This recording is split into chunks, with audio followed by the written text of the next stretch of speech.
मैं डॉक्टर उमा शर्मा फिर से एक बार हाथ में गर्मा गर्म कॉफ़ी लेकर आई हूँ। बाहर पक्षियों के चहचहाहट से मन भी पंछी की तरह उड़ने लगा है। कॉफ़ी पीती हुई आंगन में आई और देखी उधर महीने से ज़्यादा स्तब्ध रुकी हुई स्कूटर की ओर मैंने निगाहें फैलाई। अचानक पिछले महीने ट्रैफिक सिग्नल में घटी एक घटना याद आई। मैं ट्रैफिक सिग्नल में स्कूटर पर बैठी हरी बत्ती की प्रतीक्षा कर रही थी। मेरे आजू बाजू में अनेक गाड़ियां रुकी हुई थी।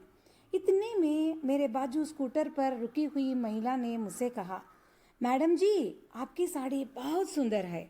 अचानक यह प्रशंसा से मेरा मुख और मन दोनों विकसित हो गए। हंसती हुई मैंने भी उसे धन्यवाद दिया। बस एक छोटी सी प्रशंसा शरीर में डोपामाइन नामक हार्मोन को बढ़ावा देने लगता है। मेरा मन भी उल्लास से भर गया। उस स्त्री के पीछे 7 वर्षीय उसकी बेटी बैठी थी। पीछे से बेटी शायद बेटी को हेलमेट पहनना अच्छा नहीं लग रहा था, तो बार बार माँ से पूछ रही थी कि ये सिग्नल भी क्यों चाहिए माँ, हम सीधा अपने रास्ते पर क्यों नहीं जा सकते, हरी बत्ती की इंतज़ार हमें क्यों करना है।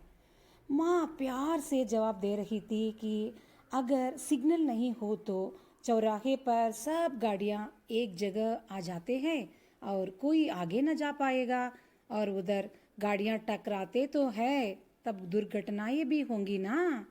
बेटी सिर हिलाकर कहा, हाँ ये तो सही है, मगर सिग्नल अनिवार्य है ना। माँ ने कहा, सिग्नल सड़क पर ही नहीं बल्कि हमारे दिमाग में भी होना अनिवार्य है बेटी।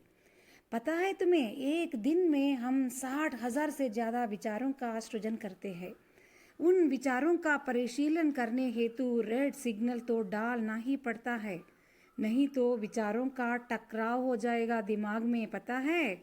अनुपयुक्त विचारों का डिलीट कर सकारात्मक विचारों के लिए ग्रीन सिग्नल लेकर जीवन पथ पर हमेशा चलना पड़ता है, समझी। मैं उस मैडम की बातों से बहुत प्रभावित हो गई थी। हाँ, वह सही बात कह रही थी ना। अक्सर हाईवे पर जाते समय टोल गेट तो होंगे, हमें टोल भरने से ही उस राह पर जाने के लिए अनुमति मिल जाता है। टोल भरने के लिए हमेशा गाड़ियां कतारों में खड़ी रहती हैं। इस बार लॉकडाउन के कारण हम जीवन रूपी हाईवे पर चलने के लिए 1 महीने से टोल गेट के पास खड़े इंतजार कर रहे हैं, मगर प्रकृति गेट खोलने का नाम तक नहीं ले रही है।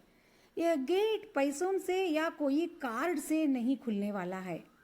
भूले बिसरे जीवन मूल्यों का पुनश्चरण होने से और पशु प्रवृत्ति से मानवीय प्रवृत्ति की तरफ मुड़ने से ही टोल गेट खुलेगा। प्रकृति इतनी दयालु है कि वह हमें निशुल्क जीवन की हाईवे पर जाने की अनुमति देना चाहती है, मगर हमें यह सब स्वीकार करना होगा कि हम प्रकृति के अतिथि हैं, प्रकृति हमारे अतिथि नहीं है ना। तो आप क्या कहेंगे।